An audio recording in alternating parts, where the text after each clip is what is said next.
Hello everyone, Simon from Urban Plumbers, and today I'm putting right some dodgy plumbing work. We've got a noisy pipework problem.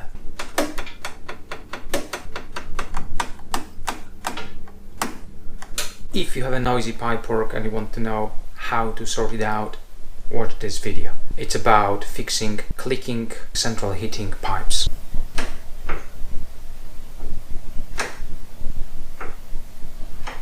To fix the noisy pipes, I will have to remove this plasterboard. So I've got my pipework exposed. I'll remove the plasterboard and you can see how badly it's installed. If you look, especially right there, you've got those two pieces of timber and there is just no way that that pipe won't be rubbing against that timber. If you look from the top, you can see that this is 15mm pipe and the cutout is done by probably 18mm drill bit, and it's all really stiff. Oh, listen.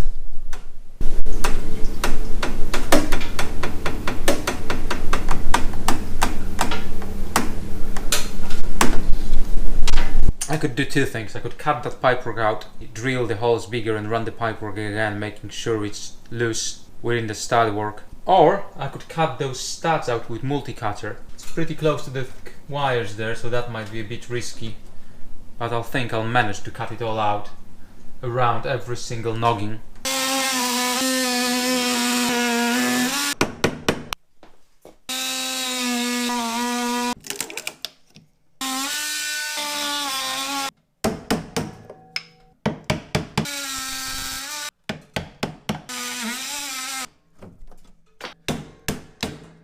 Another thing of worry is the pipes are crossed, so they could be rubbing against each other. I'm gonna lag the pipework so I can separate them. But before we do that, I'm gonna turn the heating on and see if we get any noise after I freed them from all the noggins. Heating's on, and let's see what happens. It's been about 10 minutes now. The pipes are getting really hot, and I'm happy to report no noise whatsoever. So I've put lagging around timber, around cables, everywhere where it could potentially rub and cause noises. And boiler's been on for a while, can't hear any noise. I'm gonna put plasterboard back, fix the wall, and that's it. Boiler's on, heating's on, wall's fixed, no noise whatsoever. So if you've got problems with pipes clicking, making noises in the wall or in the floor, what you have to do is to make sure they're not rubbing against the timber. Simple as that. Put a bit of lagging around them, make the notches slightly bigger.